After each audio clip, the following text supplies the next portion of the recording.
Bonjour, je suis Brian Maloney de la ferme Briley Farm à Tursault et tu écoutes Podcast agricole du Québec. Dans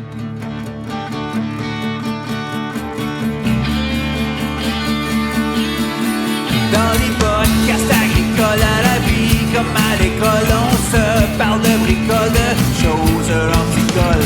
On se parle de tracteurs, y'a les fans, pis les menteurs. On se lève de bonne humeur, pis on compte pas nos heures. Christian Dion est là.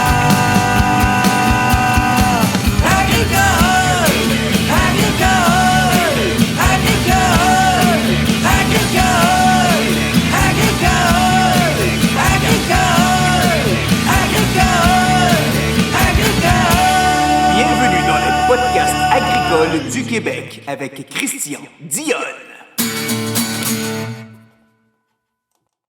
Hey, salut tout le monde, ici Christian Dion pour les podcasts agricoles du Québec. J'espère que vous allez bien. Hey, je voulais vous parler, Patreon, 4 par mois, patreon.com, /podcast agricole au pluriel. Là-dessus, vous allez avoir des podcasts qui vont sortir en exclusivité. Et aussi, il y a des productions que je fais en exclusivité, exclusive seulement sur cette plateforme-là. Et puis aussi, ça encourage une production qui est complètement indépendante. Et puis aussi, vous pouvez aller mettre si vous l'écoutez via Spotify, vous l'écoutez via Apple ou Balado Québec ou peu importe, vous pouvez aller mettre une note, profitez-en et aller mettre une belle note de 5 étoiles. Ça va aider le podcast à être mieux ranké dans les moteurs de recherche. Hey, cette semaine, je reçois un producteur qui est principalement anglophone, mais qui parle quand même assez bien français, Brian Maloney, de la ferme Briley située à Tursault. Salut Brian! Bonjour, Ça va comment bien? Je vais faire mon mieux avec mon français. Avec ton franchise. Hey, Brian, nous autres, on s'était connus en décembre 2022 chez Sébastien Anger, qui n'est pas bien loin de chez nous. Il avait fait une journée un peu spéciale cette fois-là, concernant surtout l'agriculture régénératrice. Parce que tu es un producteur qui est vraiment en mode régénératif avec toute la production de viande que tu as, entre autres. Donc, on va parler de ça, c'est bien sûr. Mais avant, moi, ce que j'aime, c'est de faire découvrir des personnalités du monde agricole. Et puis, j'aime ça faire découvrir le parcours professionnel, souvent, du monde qui font l'agriculture du Québec. Et puis, aujourd'hui, c'est à ton tour. Fait que, t'es à Tursault, en Outaouais. Si je me souviens bien, Tursault, c'est-tu là qui est venu au monde Guy Lafleur? Oui, on a une bronze de lui à Hôtel de Ville. OK. On est connu pour ça. Puis déjà, quand on avait notre usine de pâte de papier, on était connu pour l'odeur aussi. Ah oui? C'est OK. fermé depuis longtemps. Oui. Je le sais un peu. Trois-Rivières, c'était une grosse ville de pâte et papier. C'était pas quelque chose qui sentait ça sentait pas bon quand tu allais à Trois-Rivières, là. C'est ça. Là, il y avait des grosses odeurs qui venaient de là. Toi, Brian, est-ce que tu es venu au monde à la ferme ou est-ce que tu es là? Est-ce que c'est de la relève que tu as pris de tes parents? Oui, moi, je suis de quatrième génération sur nos terres. C'est quand même une bonne histoire quand on parle de notre marketing, mais moi, j'ai commencé à assez jeune âge. Mon père est mort quand j'étais à 13 ans et j'étais le plus vieux de famille. Et c'est de là que ça a commencé un peu. On était une famille de 6 enfants. J'ai pris avec mon frère la relève on avait une petite ferme laitière. On a pris la relève de ça à jeune âge. Et quand j'étais 18 ans, j'ai acheté une ferme à côté et j'ai commencé une petite ferme bovin. Dans ce temps-là, j'avais une vingtaine de vaches. Et quelques années après, mon frère a décidé que lui, il aimait mieux d'autres métiers. Il était rendu mécanicien. Puis j'ai repris la ferme laitière qui était encore très petit. Et c'est comme ça que j'ai commencé. J'ai pris la relève. J'ai acheté la ferme quelques années après de ma mère, la ferme laitière, et j'ai commencé. J'ai fait une vingtaine d'années en production laitière. J'ai arrêté ça pas parce que je l'aimais pas. C'était vraiment une bonne carrière. J'ai pogné le poumon des fermiers en 2000. En 2000. Ah oui, Et à cause de la poussière, 2002. ça. C'est à cause de la Ouais, c'est ça, poussière. poussière et des moisissures. Et je ne pouvais pas continuer beaucoup dans les bâtisses trop dans ce temps-là. La ferme était quand même, c'était pas très grand. On avait 45 vaches. Mais j'ai. Entre ça, la ferme était quand même assez différent. Euh, Moi, j'ai tout le temps pas beaucoup aimé les machines. OK. Et j'ai compris que les vaches, c'était les bonnes machines pour récolter puis épandre le fumier. Ça ne brisait pas souvent. Et si tu traites les autres comme il faut, souvent, ils faisaient un meilleur job que la machinerie. Et de là j'ai parti une ferme qui était vraiment basée sur les pâturages avec mes vaches laitières. Même, on a converti la ferme, les vaches, en troupeau de Jersey Canadian et Ayrshire, un triple croisement. On a vraiment fait une génétique qui était faite pour les pâturages. Ça, on a fait ça dans les années, parti en 85. Et pour aller encore plus loin sur la rentabilité de la ferme et la gestion de pâturage, on a aussi converti la ferme un village printemps. On faisait véler les 45 vaches dans le mode masse et on mettait tous les animaux au pâturage, puis on faisait 70% de notre lait juste avec les pâturages. Très, très, très moulés. Les concentrés, on avait très, très peu. Et dans ces années-là, on avait des contrats d'exploitation. On pouvait miser sur le lac, on était over. Puis ça, c'était très intéressant parce que mon coût de production était très bas avec le pâturage. Et c'était une bonne, comme je dis, c'était très bien. J'avais acheté et payé pour tous nos terrains avec ces vaches-là. Mais quand j'avais des poumons fermés, je ne pouvais pas continuer dans les étapes. Avec 45 vaches, d'avoir un employé pour 45 vaches, il n'y avait pas tout à fait assez d'ouvrage. Mes enfants étaient tout petits. On avait posé des questions dans ce temps-là, puis eux étaient trop jeunes. Puis j'ai fait la décision d'exporter mes vaches à une de mes chums à New York. OK. Colin, ça doit être triste pareil, là.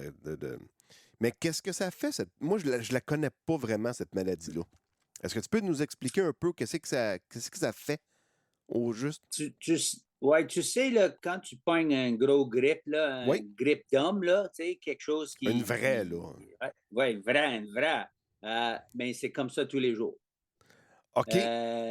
Tu travailles un peu, puis tu viens trempe tout partout, tu tousses, pas d'énergie.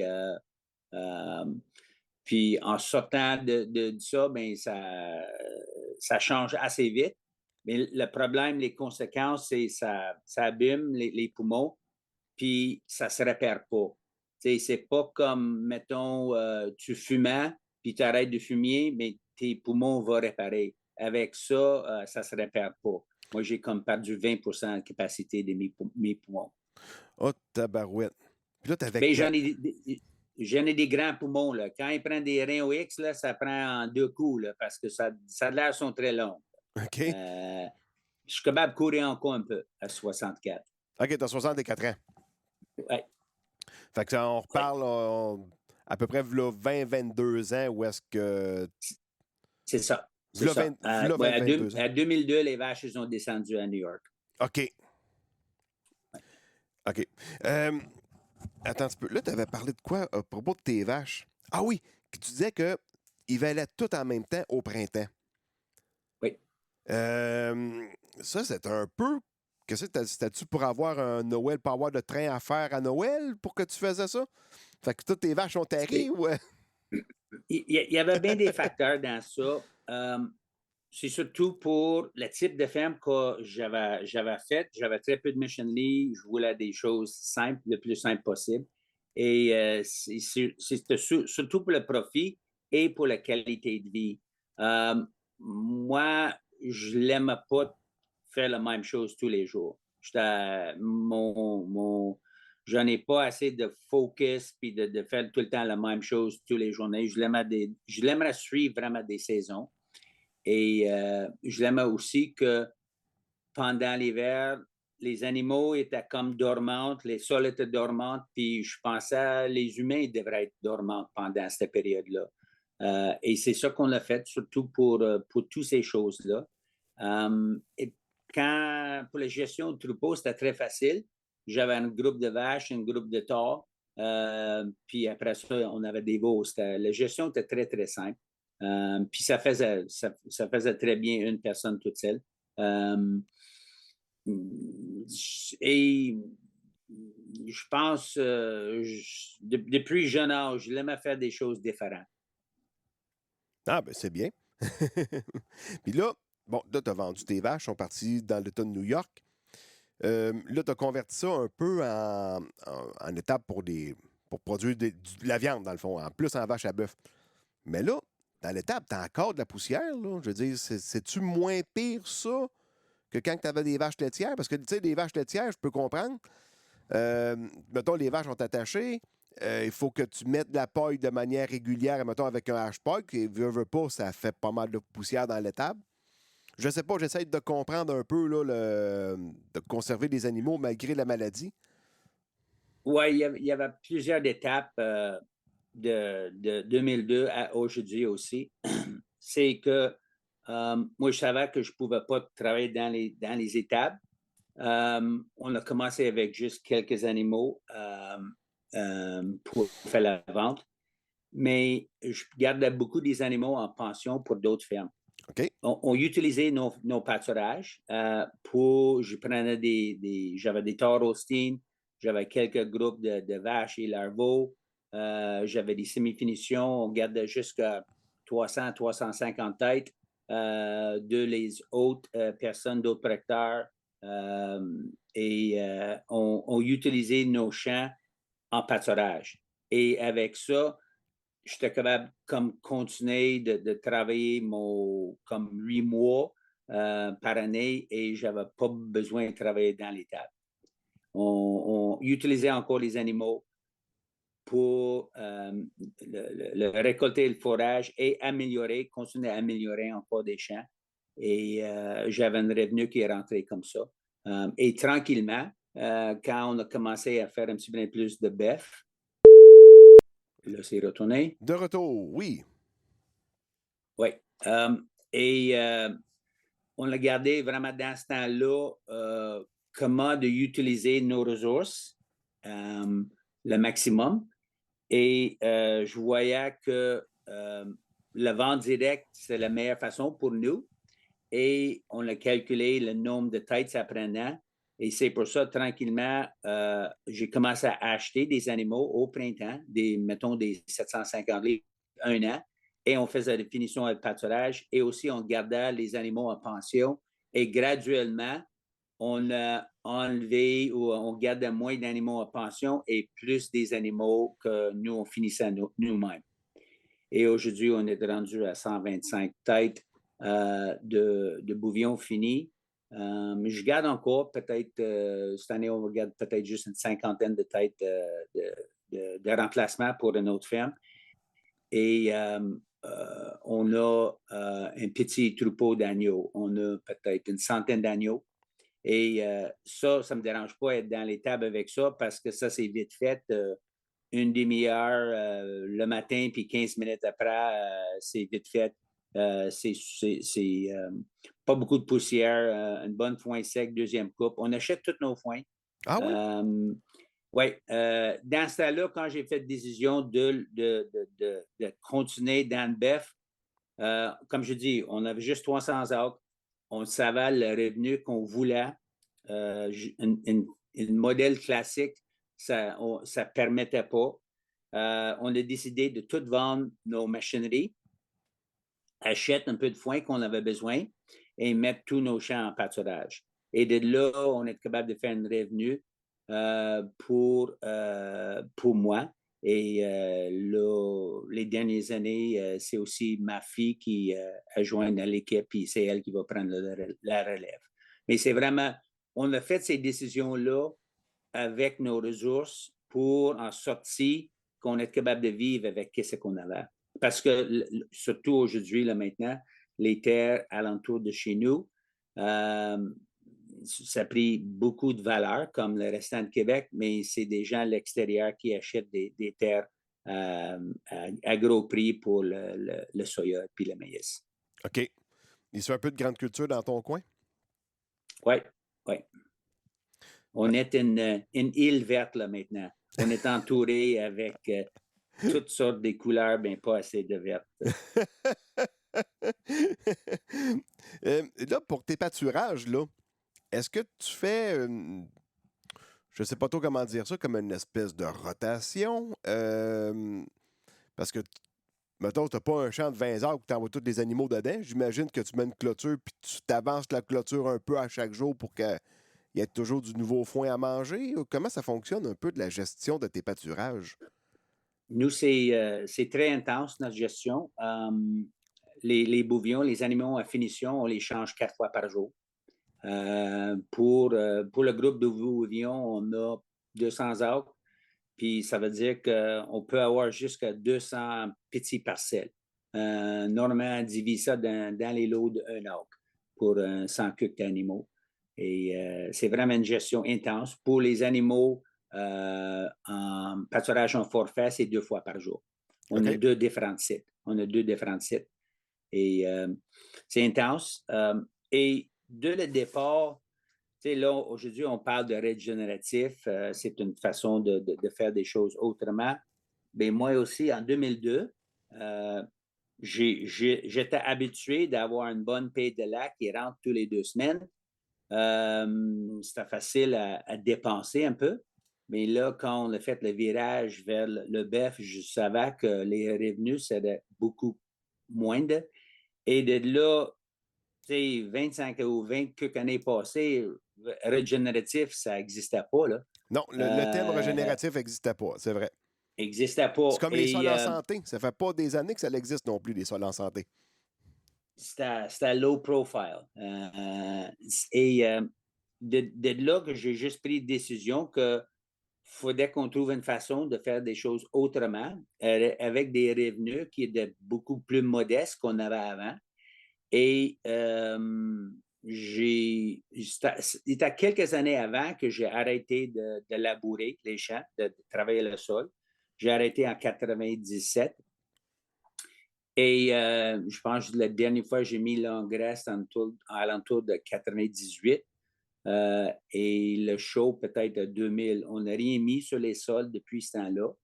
Et même, on a des parcelles sur la dernière ferme que j'ai acheté, qui se date à peu près à 70 ans, que ça n'a pas été labouré.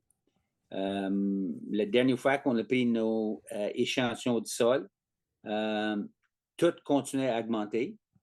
Puis la chose qui est très, très intéressante, c'est que les champs qu'on a mis quand même beaucoup de chaux sur, quand j'avais la ferme laitière et la dernière ferme que j'ai eue, qui n'a jamais eu de chaux, aujourd'hui, le pH, les deux sont à 6.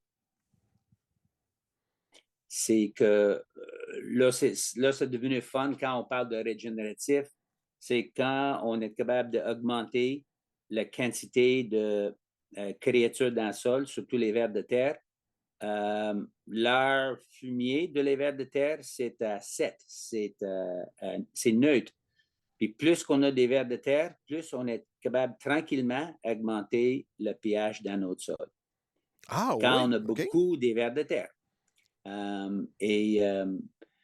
Ils nous disent là, maintenant que le chargement qu'on a à l'arc avec nos animaux, puis nous, on peut aller jusqu'à plusieurs 100 000 têtes à l'arc, ils disent souvent on peut avoir la même quantité de créatures dans le sol.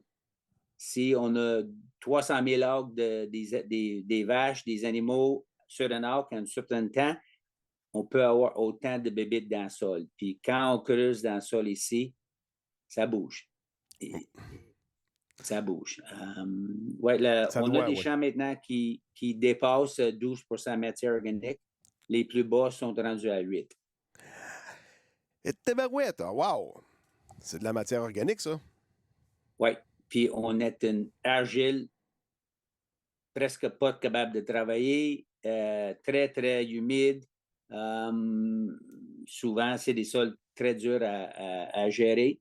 Mais là, maintenant, on a une sol que je crois qui est en santé, mais on a encore beaucoup d'ouvrages à faire avec ça.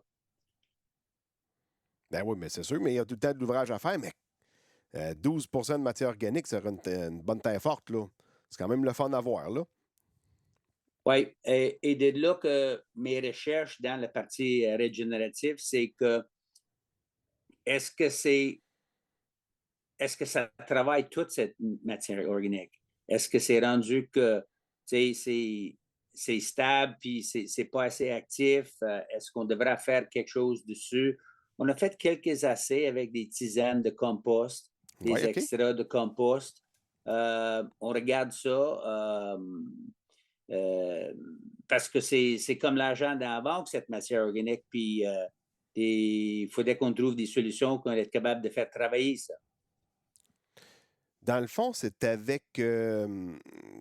Pour les têtes de compost, comment elle s'appelle, la personne qui s'occupe de ça? Son nom, je l'ai sur le bout de la langue, là. Je sais que Vivienne, avec Docteur, travaillait avec. C'est ça, docteur, c'est Oui, ça. ouais, on a fait des expériences avec ça. Et Est-ce que ça a bien moi, je pense, fonctionné? mais ben, je pense on a fait des essais et peut-être on manquait la façon de mesurer si ça fonctionnait pas. Tu sais, le principe était tout là, mais là, on manquait peut-être le suivi correctement de tout ça. OK. Et c'est de là que ça m'intéresse aussi. Et ça fait comme 5 ans passés. Probablement les connaissances et l'évolution de cette technologie est beaucoup changé aussi. Je vois qu'il y a plein d'informations là maintenant qui me dépassent là maintenant quand on parle de biologie dans le sol, puis toutes les choses biologiques, c'est incroyable l'information, les formations qu'on peut avoir dans ce domaine-là parce que ça change presque tous les années comment ça avance. Là. Oui, oui, oui. La technologie avance vite dans tous les domaines, là. Fait que dans Oui, celui des sols oui, aussi. Mais tu sais, on a encore beaucoup à apprendre au niveau des sols, là. oui, On, oui. tu sais, on est comme en train de commencer à gratter, là, on dirait. J'ai assisté à vraiment une bonne conférence quelques années passées à Californie. C'était une conférence de pâturage. On était peut-être 250 farmers, ranchers sur une super belle pâturage. Et le personne que je connaissais qui était à la haute de la réunion, lui a commencé la réunion en disant We don't know what we don't know. On ne connaît pas ce qu'on ne connaît pas. Tu sais, et quand on se met dans ce mode-là, mais on veut juste apprendre tout le temps. Et de là que ça fait des années que j'ai tout le temps été comme ça. Je suis comme un petit gars tout le temps. J'y pose tout le temps les questions pourquoi et comment tout le temps. Et ça m'intrigue là, maintenant, la partie de sol. Comment est-ce que, comme je dis, comme nous, ça fait presque 25 années, on n'a rien mis sur les sols. Puis les rendements forageurs, c'est aussi bon ou dépasse la moyenne régionale. Mais sauf qu'il est fertilisé avec les bouses de vache de manière en permanence tout le temps, là. Tu sais, quand tu échanges 4 fois Ouais. par jour, là, il y a des bouses un petit peu partout dans chaque hawk, là. Oui, oui. On se questionne pareil parce que, tu sais, nous, on est de bas en phosphore, comme beaucoup des places au Québec. Euh, on donne un peu de minéral à les animaux, mais très peu, là, tu sais, peut-être 1,5 tonne sur 300 acres, c'est rien comme minéral, calcium puis phosphore. On se questionne avec le lessivage, avec tout ce qui se passe dans ça qu'on ne connaît pas. Est-ce que c'est quelque chose qui peut vivre de très longtemps, de ne pas changer? Mais c'est avec des analyses de sol puis les rendements qu'on va faire le suivi de ça. Mais j'y questionne, là. je questionne, est-ce que, si ça arrive tout à 12%, est-ce qu'on a besoin de faire quelque chose pour stimuler cette matière organique pour travailler mieux? C'est des réponses que moi, je ne trouve pas. On n'a pas beaucoup ou pas assez assez dans les pâturages qui sont faits ici au Québec encore. OK. Puis là, quand tu changes tes animaux de place, est-ce que tu amènes tout le temps un abreuvoir pour les animaux que tu changes de place aussi? Là, on a réclôturé une ferme l'année passée. Avec ça, on a peut-être 8000 de tuyaux à l'eau sur toutes les fermes. Là. OK. On a des lignes à l'eau, on a des puits de 4 différentes sources pompées juste aux surfaces. Et souvent, c'est des lignes centrales entre deux parcelles. Et là, on a c'est la même chose qu'un quick attach hydraulique là, qu'on plug dedans. Puis on a ça peut-être à peu près tous les 200 pieds, tout partout sur la ferme. Puis on switch, on met le bac en dessous le fil qui est mouvable. Et ça servit pour 2 passages. Mettons, matin à 8 heures à midi, puis à 4 heures, on va changer encore pour 4 heures et pour à 8 heures le soir. OK. Ça prend, pour tous ces animaux-là, ça prend, mettons, 2 groupes des bovins et les moutons, ça prend peut-être 2h30 par jour, une moyenne. Ben, c'est pas si pire que ça. Et c'est pas si pire. On calcule tout le temps, comme tout le monde est en train de faire leur budget de tout, là, maintenant, on calcule surtout le financier, mais on calcule notre temps aussi. Puis on est 3 personnes peut-être. C'est moi, comme je dis, je bouche les trous, je fais plus grand-chose là, maintenant. Ma fille c'est elle le moteur là, maintenant. Et ma conjointe Lise, elle fait beaucoup dans la boutique et la transformation des produits. Puis on a des employés mi-temps pour travailler dans la cuisine, puis aider un peu Kim dans les champs, puis dans le jardin. On est à peu près 2h30 par jour sur l'année. Pour la production, mais on est à 3 journées pour le marketing et la distribution. Et aujourd'hui, ça occupe plus de notre temps. La mise en marché occupe plus de notre temps que la production. La mise en marché, ça a l'air de rien, mais il y a beaucoup de travail là-dedans. Là. Tu sais, le travail à la ferme, c'est une chose, mais la mise en marché, ça en est un autre. Là. C'est pas une mince tâche. Là. Mais, tu sais, puis ça devient... Déjà, quand moi, j'ai commencé, il y avait un téléphone. Puis, on faisait des fois les marchés publics. Mais aujourd'hui, tu as Instagram, Facebook, courriel, texte et téléphone. Puis Messenger, c'est tous les... Puis peut-être j'oublie parce que c'est pas moi qui fais ça, c'est Kim Lise qui fait tout ça. Mais il y a une gamme de différentes façons d'être en contact avec nos clients, nos partenaires. Et c'est beaucoup de temps. Puis, comme tu sais, tout le monde veut la réponse direct live. Là. Tu ne peux pas répondre demain. Là. C'est direct live là. C'est beaucoup. Planifier je sais que Kim fait un excellent travail sur Instagram puis Facebook, mais de planifier tous ces posts-là, que c'est encore intéressant. Je sais qu'elle me donne des tâches d'être le fou de temps en temps dans ses Facebook et ses Instagram. Puis je l'aime ça. C'est facile pour moi de faire des choses comme ça, être le Joker. Mais et je dis à elle, puis elle le connaît mieux que moi, c'est dans le bureau, c'est un minimum de 100$ par l'heure qu'on va faire. Si on pousse les vaches, bien, on va gagner juste 20$ par l'heure.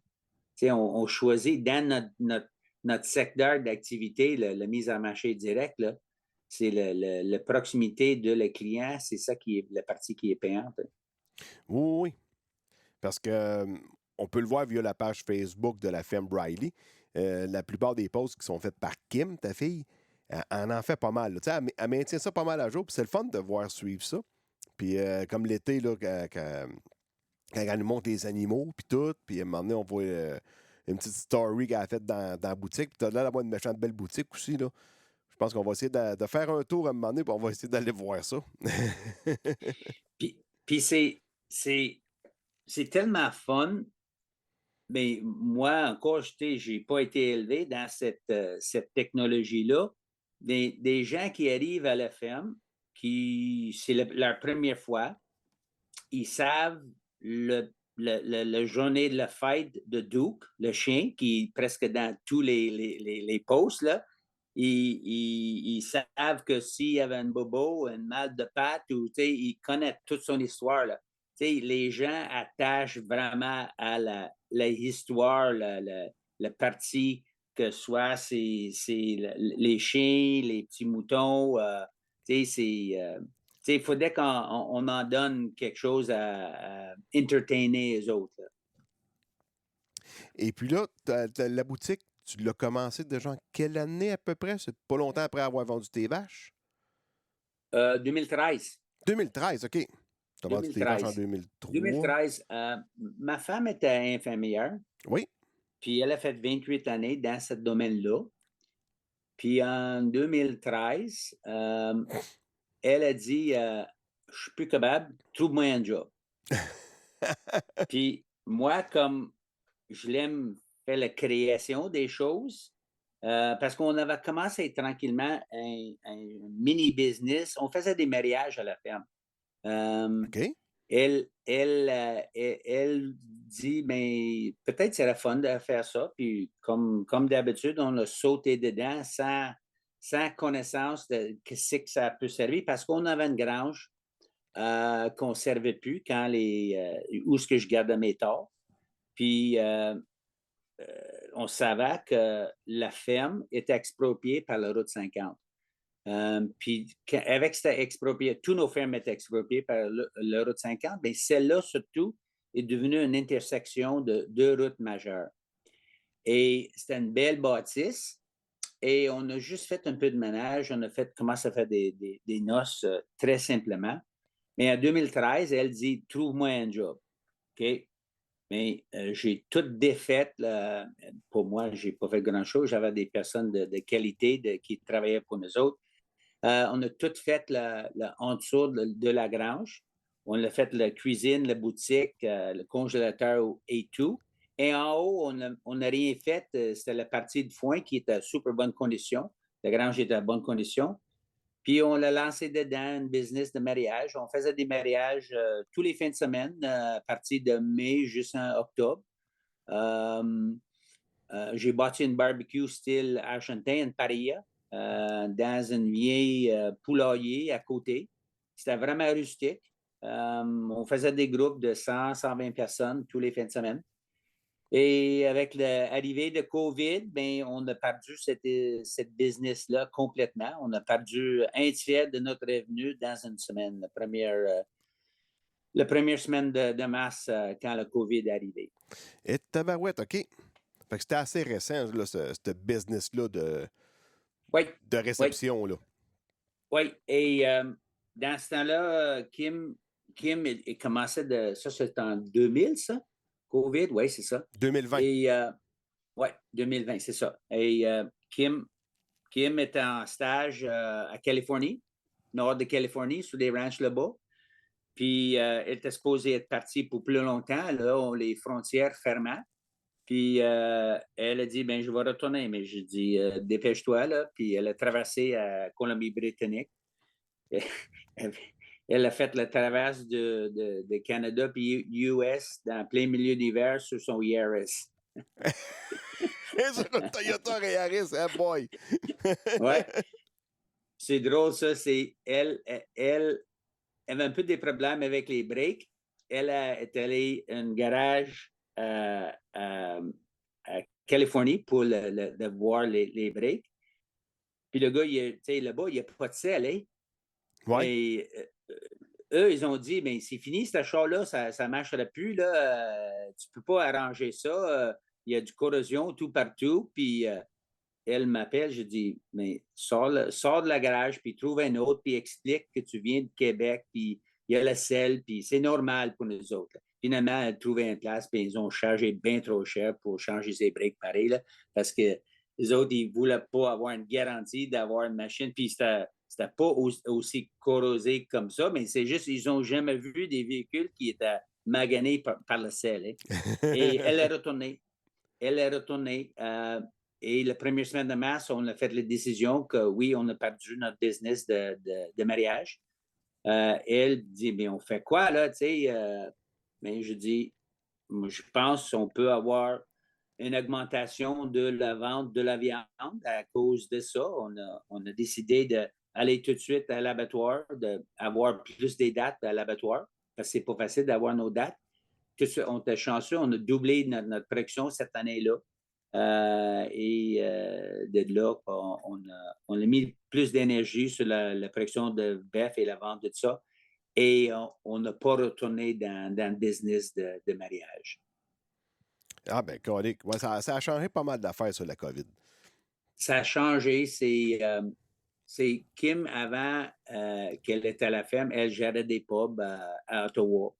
Puis elle était tannée un peu de travailler avec des gens sous. Elle n'était pas trop impliquée quand même. Dans ça, c'était Lise et moi, puis une belle gang des employés.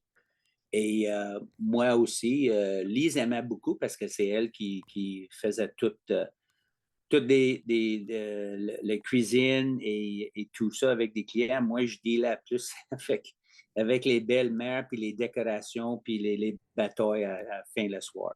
Ça...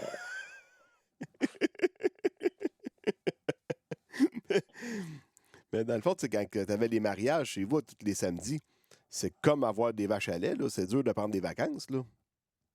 Tu peux pas, pas partir 2 semaines de temps, là, quand faut que tu planifies que tu n'aies pas de mariage ce samedi-là, mettons. Là. C'est. Puis ça, je n'ai pas besoin d'expliquer rien à les personnes sur votre podcast. Employés, ces animaux, vaches, tourner, Il y a une mauvaise connexion. continuer. Et le soir, quand le party était fini à 3 heures, ben, j'étais encore là le matin à 8 heures pour faire les animaux. Je peux dire que dans ce temps-là, on prenait une vacance dans le sud la première semaine de décembre, puis on dormait 3 sur 7 journées. Là. Aïe, aïe. Ouais, l'équilibre n'était pas là. Non, c'est ça. Là, tu as parlé que tu as été exproprié pour l'autoroute 50. Oui. Ça, on parle dans les quelles années environ? Mais ça, c'était quand même une assez longue histoire. Les premiers parlers avec mon grand-père étaient en 72. OK. On a eu la vraie expropriation de la ferme en 76. Et vu que c'était une petite ferme, sur cette ferme-là, il y avait juste comme peut-être 80 arbres cultivables. Mon oncle il a juste pris la relève de cette ferme-là en 76. Et mais ça prenait presque un tiers de la ferme. Et lui, il a décidé d'aller chercher un job à l'usine, puis avoir une petite ferme de bœuf, mais ça a changé beaucoup la vocation de la ferme. Et il était en négociation pour 20 ans pour régler. Ça a pris, il t'a payé, lui, il t'a payé l'année que j'avais acheté cette ferme-là en 97. Ça a pris 20 ans pour régler tout ça. Et des fois, dans notre bout ici, on dit pourquoi ils ont donné le nom Route 50 parce que ça a pris 50 années pour le faire. Ben, en fait, c'est pas parce que ça a pris 50 années, parce que tu commences au sud avec la 10, la 20, la 30, la 40, la 50. Ça, j'y comprends, mais encore aujourd'hui, on est juste à 2 voies ici. Hein. OK, c'est une autoroute qui se rencontre, là. Oui. Là, il change tranquillement, il fait des petits bouts, mais c'est pas tout à fait comme les routes dans le centre du province. Non, ben c'est un peu comme l'autoroute 30 là, à Bécancour. L'autoroute se rencontre là-bas. Puis justement, je pense que c'est la semaine passée qu'il y a eu un gros accident, 3 camions puis 2 autres véhicules impliqués, 3 décès. Fait que c'est des autoroutes quand même assez dangereuses. Là. Ça prend pas un gros moment d'inattention, puis bang, l'accident est fait. Là. C'est quasiment pire qu'une route de campagne, en fait. Là. Oui, oui, oui. Quasiment pire que ça. Parce que nous autres, mon père m'a déjà raconté quand il était petit gars, mon père sur des 10 ans aujourd'hui, euh, il regardait pour continuer l'autoroute 30 de Sorel jusqu'à Bécancour. Il y a déjà eu un tracé qui était fait de ça. Et puis, nous autres, la terre, elle aurait été coupée. Ben, c'était mon grand-père dans le temps, mais la terre aurait été coupée. Mais vu que même tous les échanges de terre étaient faits. Fait que mon grand-père, il n'aurait pas eu long entre la décharge, mettons, puis l'autoroute. Mais il y en aurait eu bien, bien large parce qu'il ramassait des terres des voisins. Tu sais, il essayait de compenser avec les pertes là, pour pas qu'il ait à traverser l'autoroute ou quoi que ce soit. Fait que nous autres, c'est ça. Mais là, ça n'a pas été exproprié, puis ça a tombé. Le projet a chié dans la pelle, là, si on veut. Là. Pour le mieux, je te dirais. Là. On n'a pas vraiment besoin de l'autoroute 30 ici à ce moment-là. Mais non, c'est pas quelque chose qu'on a parlé souvent sur quelqu'un qui a vécu une expropriation. Là, parce que là, ils ont construit l'autoroute, ça a pris 50 ans. Fait que dans le fond, est-ce que toute ta terre a été coupée en deux par l'autoroute? Je sais pas où tu es situé Non. à Thurso, là. Non, nous, ils ont, de tous nos terres, ils ont juste touché le bout de nos terres. Sur 3 fermes, ils ont touché le bout. Mais à cette ferme-là, où ce qui est notre boutique, ça a pris pas mal plus grand parce que c'est l'intersection de l'autoroute. Et la partie contournement, puis embarquement et tout ça, ont été impliqués pour ça. Et de là qu'il y avait beaucoup plus de travaux. Et surtout, on avait des problèmes parce qu'il y avait beaucoup de dynamitage. Les roches qui tombaient à côté des vaches, là, ça, on a vu en masse de ça. Puis aussi, les clôtures. J'ai appris de le ministère des Transports que les clôtures, c'est pas pour empêcher les animaux de sortir, c'est pour juste de montrer la ligne entre notre propriété et leur propriété. OK. C'est ça qu'ils ont dit, mais ça cause un peu de problème chez nous parce que quand ils faisaient tous ces travaux-là, les animaux étaient présents dans tout ça. Et quand les gars de construction, ils disent qu'ils sont, les gars de dynamitage, ils disent qu'ils sont plus forts que Dieu parce qu'ils sont capables de bouger les montagnes. T'es pas capable de trop parler avec ces gars-là. Là.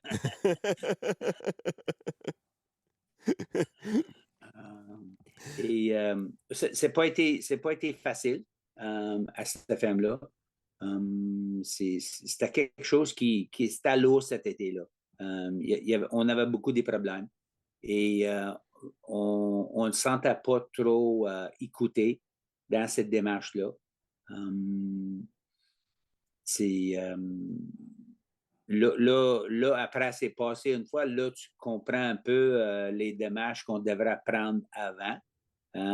Mais quand tu deals avec le contremaître, puis l'inspecteur, puis toutes ces personnes-là qui, eux, ils ont un job à faire, puis c'est pas grave que ce qui arrive sur le bord, la partie agricole. Là. Ouais, non, ça, c'est plate pas mal.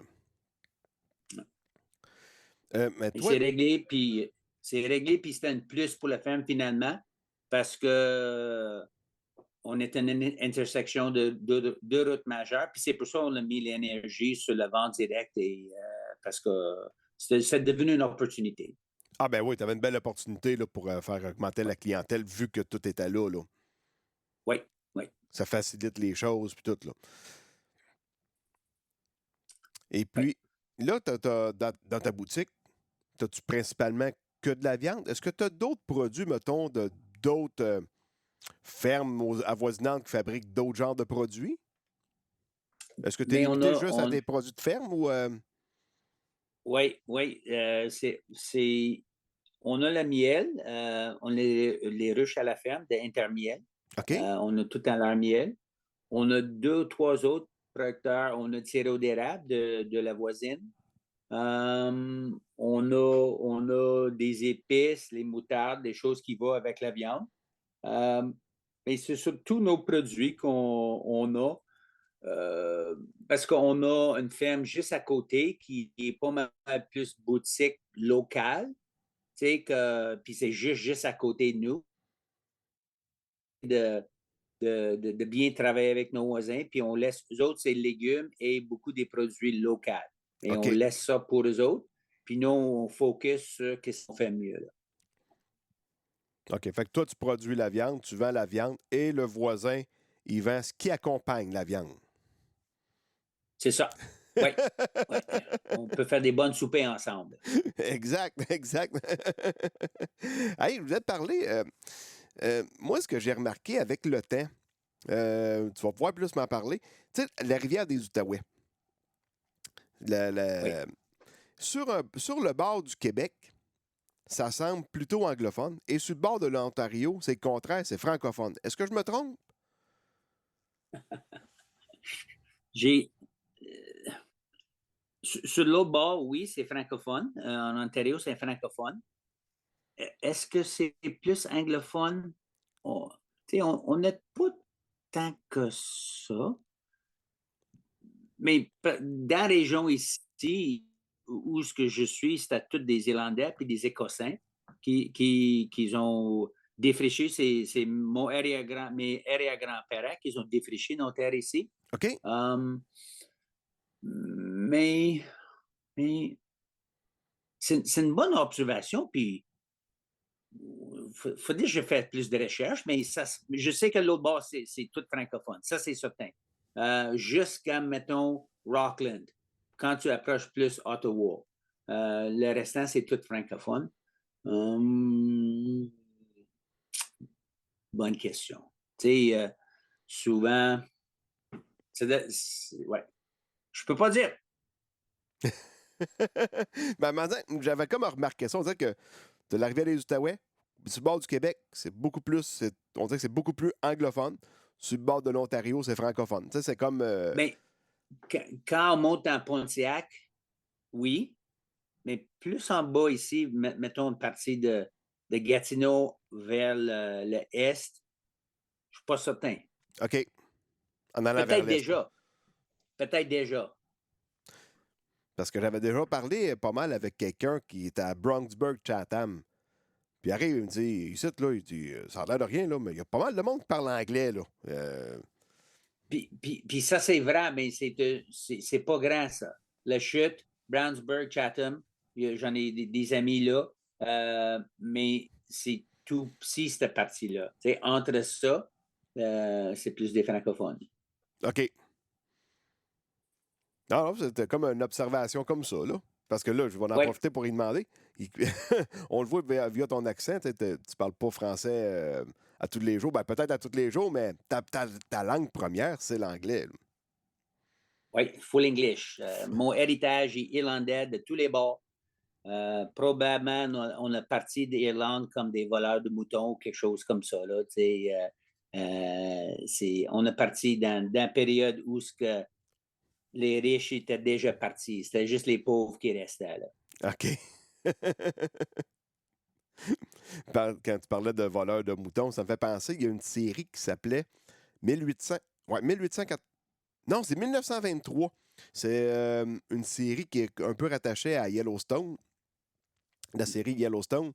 Et puis justement, là-dedans, il y avait un Irlandais qui avait été volé du bétail auprès d'un Dutton. Là.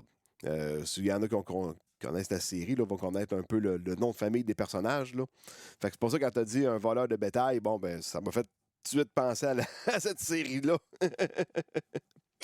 Mais c'est comme dans les, mettons, Angleterre, Écosse, Irlande, dans ces années-là, quand ça marche beaucoup moins bien, souvent les prisons étaient toutes remplies.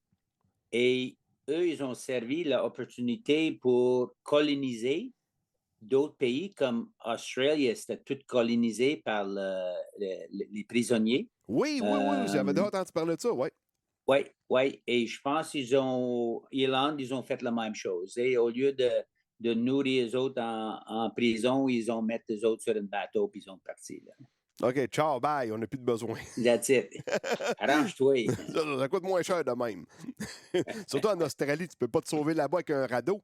C'est loin de tout, Non, là. C'est une île seule c'est- au milieu de nulle part, là. ouais, c'est ça. Ah, ben c'est bien, c'est bien. Euh, Là, présentement, on en a parlé un petit peu avant le podcast, mais vous n'avez pas commencé à penser à faire de la vente en ligne de la boutique dans une boîte isolée pour... tu peux livrer toutes les affaires congelées, mais de l'envoyer ailleurs au Québec. Vous n'avez pas... Comme c'est là, on fait on a une boutique en ligne, on vend quand même beaucoup, mais les gens, ils viennent à la ferme et le ramasser. Surtout pendant l'hiver, on est juste ouvert pour 4 heures le samedi. Souvent, les gens, ils ont déjà fait leur commande. Et comment je peux dire ça? C'est souvent, c'est que oui, on pouvait faire plus. Il y a un coût supplémentaire, puis c'est tout le temps le client qui paye pour ça. Mais on essaie de produire pas plus qu'on est capable de vendre. Puis on n'a jamais comme c'est là, trop de produits encore. Tu sais, si Kim est tout arrangé, ma fille, qu'on est capable de faire ce service-là, et les ventes vont quand même assez bien, puis on n'est pas rendu là encore. OK. Puis là, je pense à ça. Il y avait eu ta conjointe, Lise, qui a passé dans le bulletin des agriculteurs. Je me demande, c'est pas celui du mois de janvier, dans Oui, les deux, oui, trois premières pages, là. oui. C'est elle qui gère toute la partie cuisine et tout ça. Puis on a gagné une mérite au Québec, le coup de cœur d'un concours culinaire. Puis c'était avec ça qu'elle a gagné ça. Comme elle a fait 3 années passées, elle a fait son cours culinaire. Et elle fait beaucoup de bonnes choses avec nos produits. Et surtout, tu sais, elle a appris beaucoup dans la cuisine quand on avait notre table champêtre. On faisait des choses rustiques et simples. Mais elle est chanceuse qu'on a des bonnes amies chefs qui ont souvent aidé elle dans tout ça. Puis avec ça, elle a eu la personnalité pour janvier, puis on est très fiers d'elle. Ah, ben oui, ben c'est certain. C'est bien certain. Euh, Écoute, Brian, t'avais-tu d'autres choses à raconter? Je pense on a fait le Pas tour mal fait le tour, hein? on a fait le tour les dernières 50 années assez bien. Hein? Oh, oui. Ouais, l'histoire de l'autoroute 50, c'est ça, les 50 dernières années. Non, moi je parle de mon carrière en agriculture. Ça fait 50 années que je fais ça à peu près. Oh, oui, ben là, à 64 ans, puis ton père est décédé, t'avais 13 ans, fait que on est pas C'est mal pas mal là. ça. Pas mal ça. 50 Ouais. ans, là, Caroline, quand même. Quand Ouais. même. Hey, un immense merci d'avoir accepté mon invitation. Et puis, c'était une vraie joie de te jaser puis d'entendre ton histoire aussi au travers de ces 50 dernières années. Ouais. Merci, c'était bien fun. Moi, je suis content de mon carrière. Oui, Souvent, au début, j'avais dit que j'ai pris le métier d'agriculture parce que dans ce temps-là, les options pour les jeunes hommes comme moi, c'était beaucoup moins. J'ai tout le temps dit, je suis agriculteur parce qu'il n'y a pas personne qui voulait m'engager. Mais en réalité, j'ai fait mon choix puis je suis très, très contente avec ça. good. Un gros merci encore une fois. Allez suivre la page de la ferme Briley sur Facebook pour aller suivre les stories que Brian et Kim font là-dessus pour animer la page. Et puis, à tout le monde, ben, je vous dis un gros merci d'avoir été à l'écoute jusqu'à la fin et partagez sur vos réseaux sociaux autant que possible. Donc, sur ce, merci beaucoup. À la prochaine. Bye bye. Recording stopped. Yes, bon, c'est terminé.